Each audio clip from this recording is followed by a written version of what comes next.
24 hours, the biggest YouTubers in the world will be controlling my life, starting with Mr. Beast. Wow. Ya, seperti yang kalian lihat, plagiarisme sudah terjadi di mana-mana. Mulai dari ke sekolah dan skripsi, hingga berambah ke konten, skrip, thumbnail, atau bahkan ketiganya. Ini merupakan tindakan yang sangat tidak etis dan bahkan meresahkan bagi para konten kreator. Salah satunya adalah Rian Terhan pada video berikut ini. Someone just tweeted me a guy who made a short, basically copying my short word for word, and also the plot. It feels like those are actually my thoughts in my head that you just took ownership of. And it just felt so weird, and I was kind of just like bummed out by it. How do we stop this? Video itu dikirimkan kepada Colin dan Samir. Mereka pun mengundang Austin Kleon, penulis dari buku Still Like an Artist, untuk berdiskusi soal hal ini. Salah satu penyebab utama terjadinya plagiarisme di mana-mana adalah karena instant mentality. Sekarang sih semuanya pada instan ya. Makanan minuman instan, mau turunin berat badan, bentuk badan bagus, maunya instan. Cari pasangan, maunya juga instan. Yang chat gak dibalas langsung mundur lah. Mau lulus kuliah, maunya instan. Gak mau lihat skripsi. Cari kerja maunya instan. Dapat jabatan yang tinggi, dapat gaji yang banyak, duit yang banyak. Job desk requirement sekarang juga ada yang gak ngotak ya. Maunya instan juga nih karyawan spek Tuhan. Yang paling parah adalah instant gratification dari sosial media, di mana konten-konten yang disajikan kepada kita sekarang merupakan hasil algoritma yang sifatnya instan. Kalau dulu buka YouTube kita harus searching dulu mau cari konten apa. Sekarang langsung dari algoritma sesuai dengan yang biasanya kita tonton. Ya enggak? Hal inilah yang juga mempengaruhi ketika seseorang akan membuat suatu karya. Sekarang maunya yang instan aja, nggak pakai mikir, tinggal kopas, jiplak, upload, selesai. Masalah lain yang dimention oleh Austin Kleon adalah saat ini proses publishing itu adalah hal yang sangat mudah, semudah menjentikan jari. Sehingga akhirnya mempengaruhi proses dari creation dan publishing. Dalam ilustrasinya Austin Kleon, misalnya kita mundur ke sekian ratus tahun yang lalu, ketika seseorang mau membuat suatu karya, misalnya melukis, dia itu akan melukisnya di tempat yang private dulu. Setelah lukisannya selesai sampai bagus, setelah bagus itu pun dia masih harus keluar. Gimana caranya dia itu bisa nunjukin ke orang-orang kalau lukisanku ini bagus. Susah ya maksudnya, karena lukisannya itu masih bentuknya fisik gitu, harus dibawa kemana-mana. Kalau misalnya kita bandingkan dengan sekarang, setelah kita bikin video, setelah kita bikin foto, setelah edit foto atau apapun, itu tinggal pencet tombol upload, sudah publish, semua orang bisa lihat. Hal lain yang menunjukkan terjadinya hal ini adalah karena saat ini semuanya dinilai berdasarkan quantity, not by quality. Maksudnya gimana? Konten-konten sekarang apa sih yang dilihat? Views, like, comment, share. 4 hal itu semuanya bersifat angka, bersifat quantity. Akhirnya banyak konten-konten yang viral itu sebetulnya konten yang nggak jelas, tapi konten yang cukup bagus itu malah yang agak di bawah tuh, karena nggak menarik perhatian. Lama-kelamaan orang mulai mikir nih, daripada aku susah-susah mikir bikin konten, mendingan aku langsung aja ambil tren yang ada, aku jiplak, plek-plekan, bikin asal-asalan, upload, siapa tahu viral. Contohnya yang terakhir aku ingat adalah trennya Wes Anderson di TikTok, itu banyak banget yang bikin, pokoknya pakai audionya Wes Anderson, kasih klip, upload, ya viral juga, padahal nggak sesuai dengan konsepnya Wes Anderson. Jadinya kalau dilihat orang yang tahu agak konyol gitu loh aslinya. Dan yang terakhir biasanya sih memang mereka nggak over gitu soal etika dalam karya, karena mereka itu pengen cepat viral. Mereka udah nggak mikir, pokoknya ambil aja, dikopas, upload.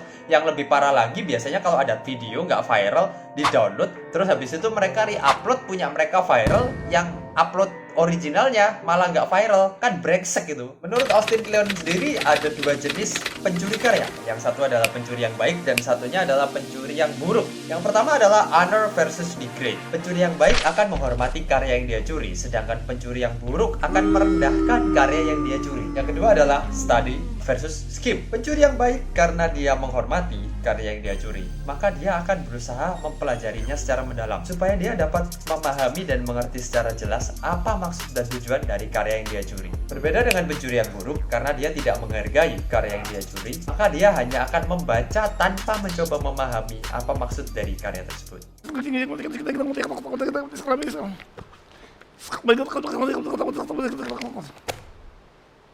Yang ketiga adalah steal from many versus steal from one. Pencuri yang baik tidak akan puas hanya dengan mencuri satu karya. Sebaliknya dia akan mencoba mencuri dari berbagai macam karya supaya dia dapat memperluas pandangannya dengan mempelajari semua karya tersebut. Sebaliknya, pencuri yang buruk, dia akan puas hanya dengan mencuri satu karya sehingga pikirannya tidak akan meluas namun tetap berada pada pikiran yang sempit. Yang keempat adalah credit versus plagiarize. Pencuri yang baik dan menghargai karya yang dia curi akan memberikan apresiasi dengan cara memberikan referensi atau kredit terhadap karya yang dia curi. Pencuri yang buruk akan mengambil karya tersebut tanpa mengapresiasinya sedikit pun, atau bahkan mungkin dia akan mengakui bahwa karya itu berasal dari dirinya sendiri, atau singkatnya kita sebut dengan plagiat. Yang kelima adalah transform versus imitation. Pencuri yang baik dan sudah mempelajari karya yang dia curi, maka dia akan mengerti secara benar baik dan buruk, kurang dan lebih dari karya tersebut, sehingga dia dapat menambahkan pikiran-pikiran pribadinya dan membuat karya yang dia curi berubah menjadi sesuatu yang baru, atau paling tidak berubah menjadi versinya sendiri. Pencuri yang buruk karena dia tidak mencoba mempelajari karya yang dia curi, maka dia hanya akan dapat meniru tanpa mengubah suatu apapun. Hasilnya dia hanya akan membuat suatu imitasi. Yang keenam adalah remix versus rip-off. Pencuri yang baik karena dia mempelajari dan mencuri dari banyak karya, maka dia akan dapat mengambil potongan-potongan dari berbagai karya tersebut dan dia akan membentuk sesuatu yang baru. Sedangkan pencuri yang buruk karena dia hanya memiliki satu sumber referensi, maka karya yang dihasilkan hanya akan menjadi rip-off dari karya yang dia curi. Supaya lebih mudah memahami perbedaan antara good theft dan bad theft, saya akan mencoba memberi contoh dalam bidang musik, yaitu aransemen fingerstyle.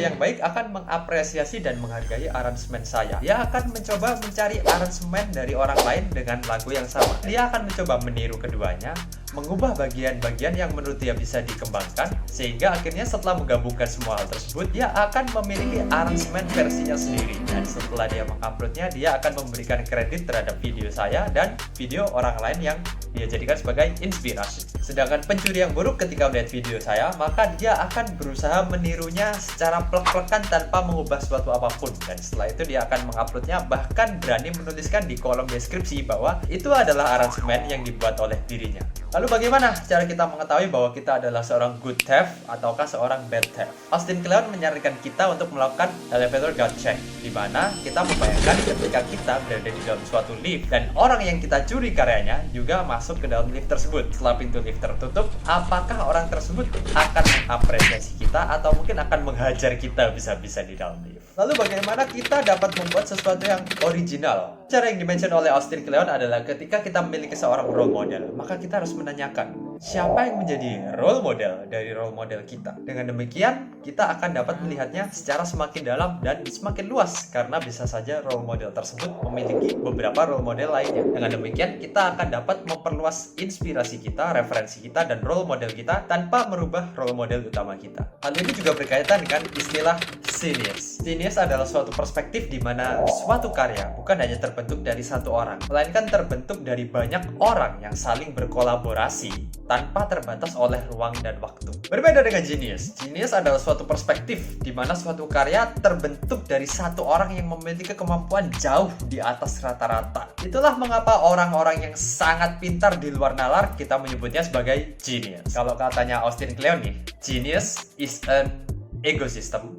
Genius is an ecosystem. Di sini aku juga akan mengambil satu quotes dari Kobe Bryant yang menurutku sangat melambangkan perspektif genius. I have stolen all of these moves from all these great players. I just try to do them proud. The guys who came before, because I learned so much from them. It's all in the name of the game. It's a lot bigger than me. Kobe Bryant bukannya sombong dengan meng-highlight kehebatannya dalam bermain basket dengan kemampuan di atas rata-rata, melainkan dia justru meng-highlight semua pemain-pemain sebelumnya yang telah membantu membentuknya menjadi salah satu pemain terbaik pada masanya. Mau mencoba menjadi original atau hanya menjadi imitasi, sebetulnya pada akhirnya akan kembali kepada pribadi orang masing-masing. Menurutku sendiri, perbedaannya adalah pada proses dan hasil. Dengan mencoba menjadi original, kemungkinan kita akan menjadi dicemooh pada awalnya, karena pemikiran kita yang mungkin terkesan tidak masuk akal dalam pikiran orang lain. Alexander Graham Bell yang menemukan telepon, Thomas Alva Edison yang mengembangkan konsep bola lampu, Wright bersaudara yang menemukan pesawat terbang, dan masih banyak lagi. Mereka semua merupakan orang-orang yang pada awalnya dicemooh karena pemikiran gilanya. Namun setelah melewati semua hal tersebut, hasil pemikiran mereka justru berdampak bagi banyak orang dan bagi dunia, bahkan masih dikembangkan hingga detik ini. Jadi teringat kata-kata dari Corbusier mengenai kontroversi. Lo pernah bilang soal orang sukses itu harus punya ide yang kontroversi kan?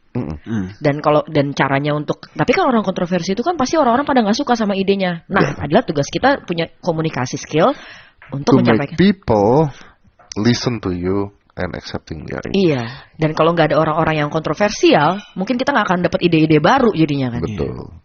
Sebaliknya dengan hanya mencoba menjadi imitasi atau bahkan plagiator yang hanya menjiplak dan mengambil karya orang lain, apresiasi akan datang lebih dulu seperti views, likes, komen, dan berbagai macam hal quantity lainnya. Tapi ketika orang sudah mulai mengetahui bahwa karya yang mereka buat hanyalah tiruan tanpa adanya inovasi, atau bahkan lebih parahnya mengaku itu adalah karya milik mereka sendiri, maka mulailah datang cemoohan, hujatan, dan lain sebagainya yang akan menurunkan reputasi mereka. Mentalitas instan sangat berpengaruh dalam kehidupan saat ini, bahkan dalam berkarya.